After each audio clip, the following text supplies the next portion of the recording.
Right, so one thing Rangers were accused of kind of lacking last season was a bit of bite, a little bit of fight, a little bit more of that nastiness that you really do need to go on and be a top team and win leagues and win trophies on a consistent basis. You know, going back through our history, we've had real tough, hard men in there. You know, when I first started, obviously supporting the club, Graham Souness, Terry Herlocks, Terry Butchers, Rena Gattusos as well involved in that, Barry Ferguson. You know, the list is endless of tough, hard men we've had over the years. And I've probably missed some, and I'm sure you'll point them out to me in the comments, but I don't want to list them all off. I'll be here all day doing it.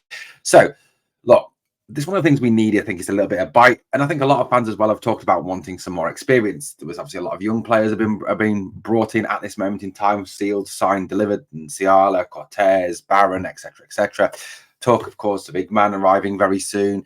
Talk as well of the young strikers like Driesh, the Moroccan. So, look, there's that talk of needing experience. Now, I said a few videos ago that I think the experienced players, movement on the transfer market will come once the Euros are over. I think a lot of clubs are keeping their powder dry in terms of bringing in players. And, you know, once the European Championships is over, then you'll see some more movement because players can't talk when they're in camp away with their countries. You know, the agents can't obviously bring them back for negotiations. So, look, that's where we're at. It's sort of stalled. But a name that is repeatedly being linked with Rangers this summer is 32-year-old Scottish international, Norwich City vice captain Kenny Mclean. Kenny Mclean is, of course, a boyhood Rangers fan, a blue nose. He is a hard man. He is someone who is aggressive in the tackle. He is someone who has that aggressive, hard tackling nature, and people have kind of made similarities to Barry Ferguson in Kenny Mclean, and saying that he's the sort of perfect person to come in and solve our number 6 problem. Now, of course, there are positives with Mclean. There are negatives with Mclean. There are arguments on both sides of the divide on this one. And, you know, I've watched podcasts, other podcasts and other things, and people talked about Kenny Mclean, and there's fans that are very pro bringing him in, there's fans that are very against bringing him in. We're going to have a little look through, obviously, his stats from last season, his career. We're going to talk about him as a player, and then we're going to sort of try and come to some sort of opinions on Mclean. It's even been suggested that one of the things that will be used to bring Mclean to Rangers is the captaincy. And there was talk last week of Tav not being the captain. I think a lot of that depends on whether James Tavernier leaves. If he leaves, I think then obviously we will need a new captain. People have talked about Jack Butland. I mean, look, Butland will be a brilliant captain, don't get me wrong, but my own opinion is very much, I think you need an outfield player as a captain, a centre half or a centre midfielder, someone who is all over the park and is always there and around, whereas a keeper is very restricted as to where he can go. As whether Tav leaves, I don't know where that's up to. You know, I think that obviously the Saudi transfer market doesn't open until July. That's where the big talk is, even going to Al Ettifaq. Fans have their own opinions on that. I'm not giving any more opinions on James Tavernier. I'm fed up with the abuse and the vitriolic criticism and the absolutely nasty racist abuse that I've also received because of comments that I've made about James Tavernier, giving my own opinion. Right, so let's talk about Kenny Mclean. Let's have a little look at his career statistics. So we've got this here. So he started, obviously, Norwich. He's made 228 appearances for Norwich, 13 goals, 23 assists. So, yeah, you can see he's not a goal-scoring midfielder. He is very much a 6, a defensive midfielder, a tackler, a battler. Gets the ball, gives it simple, gets the ball, passes it. You know, allows other players to go and start the attack. And I've got an interesting theory about if Mclean comes in, how Rangers could alter the way they play next season. Aberdeen, 158 appearances, 25 and 18. No doubt if we sign Mclean, that would cause another meltdown on the northeast coast of Scotland, as we've already seen over the signing of Connor Barron. I did laugh today at one of the tweets about an Aberdeen fan tweeting out that we were their rivals. I think only in their heads are we their rivals. They're not our rivals at all. We have only one rival in the Scottish game. That is Celtic. That's it.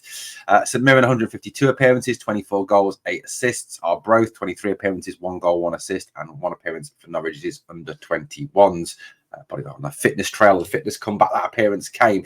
So, you know, wherever he's been, Mclean, he spent a good amount of time there, made a good number of appearances there, has a very good injury history.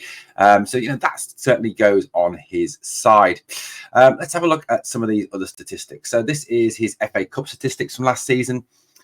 We'll sort of scroll through those. 2 appearances, 1 goal, 67% of the starting 11s for Norwich in the Cup, 17% goal participation, 67% of the minutes. So fairly decent. Here's the big one, the Championship. He played all 46 of Norwich's games last season, didn't miss a single game or a single minute either.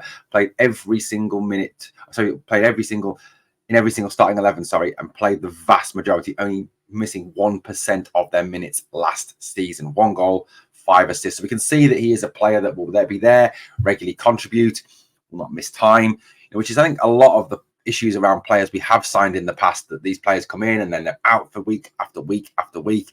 We're paying big wages for players to sit in the stands and watch games, which is not what we need. And McLean clearly here has a very good injury history, doesn't he? I mean, let's face it, 46 appearances, 99% of the minutes. He's missed virtually no time whatsoever in the Championship.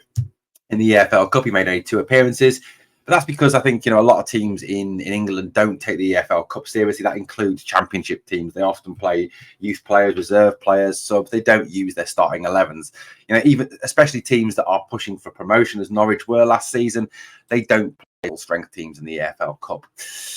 In terms of the Championship playoffs, he played every minute. He played in both starting 11s in their Championship semi-final defeat to Leeds. Norwich going out in the Championship semi-finals to Leeds. They finished 6th in the Championship, played 3rd place Leeds in the playoffs and lost. So overall, you can see that he has a very good history in terms of being able to play, been available. And, that spells 2 things for me. Number one, he's clearly a form player. He's clearly a good player because, let's face it, Daniel Wagner, who was the manager of Norwich City last year, would not have played a player week in, week out if he was not good. Wagner is a good manager with Premier League experience. I know he was unlucky to get the sack from Norwich at the end of last season after losing in the playoffs. Also, I think as well, it shows that he has a very good sort of injury history. He's not a player that gets injured a lot, which is exactly what we need at Rangers. If you look at how injuries cost us last season, I think, had we gone into that post-March period with Cortez, Seamer, Danilo all fit and firing in a front 4 with Cantwell or Lawrence or whoever, I think that would have put us in a lot better stead to take maximum points and actually win the league. If we had Cortez right, Seamer left, Cantwell 10, Danilo up front, I'm fully confident we probably would have gone on to win the league. I mean, I can't see Danilo missing all those chances that Des has missed, and also the fact that we were really lacking pace and penetration out wide.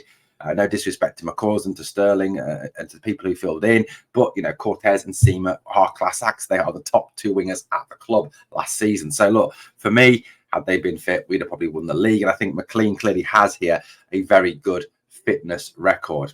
In terms of how he was used, now he can apparently play as his main position is central midfield. He's also a defensive midfielder and an attacking midfielder. However, he spent the majority of his season last year as a defensive midfielder, 37 of his appearances for Norwich City coming as a defensive midfield player. He made 5 appearances as a centre midfielder and even filled in at centre back as well. 9 appearances as a centre back.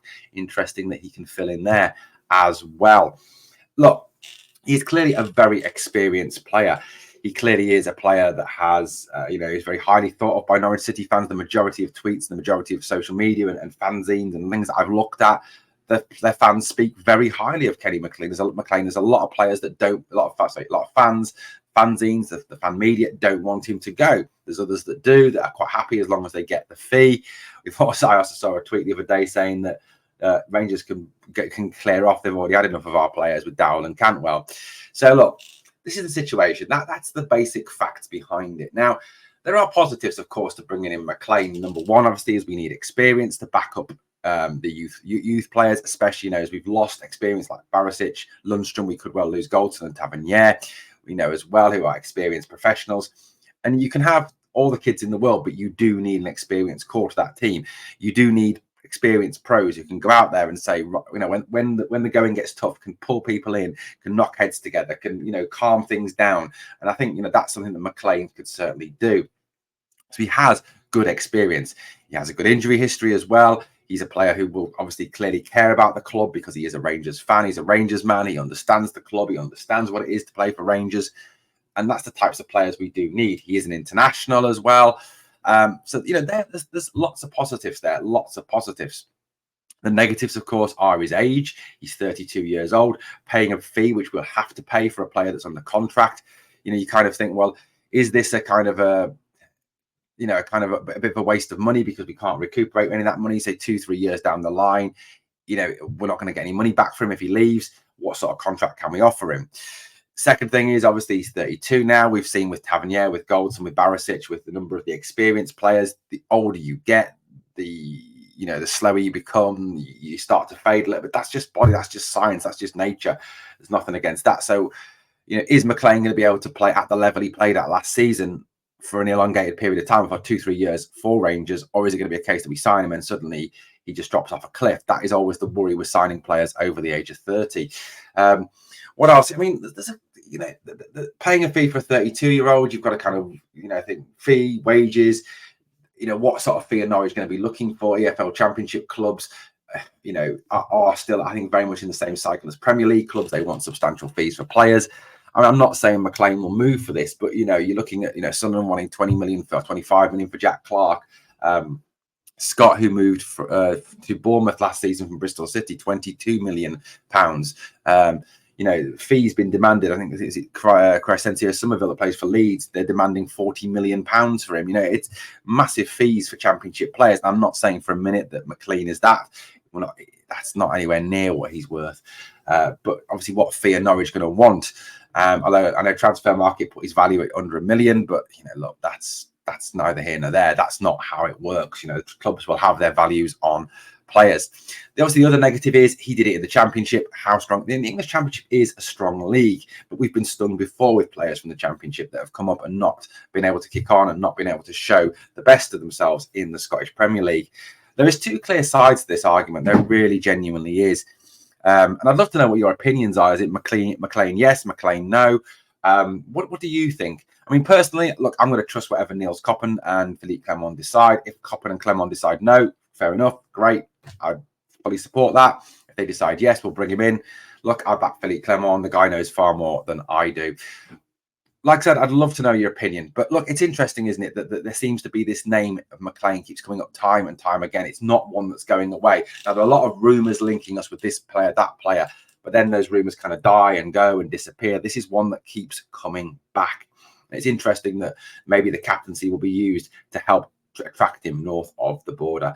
That is what I'm hearing. Well, guys, let me know what you think in the comments down below. Thank you for watching Glasgow Rangers Nation, guys. Please obviously hit the sub, help the channel to keep on growing. As always, on the way out, two things I always ask. Number one, smash the like, beats the algorithm. And two, remember always, we are the people.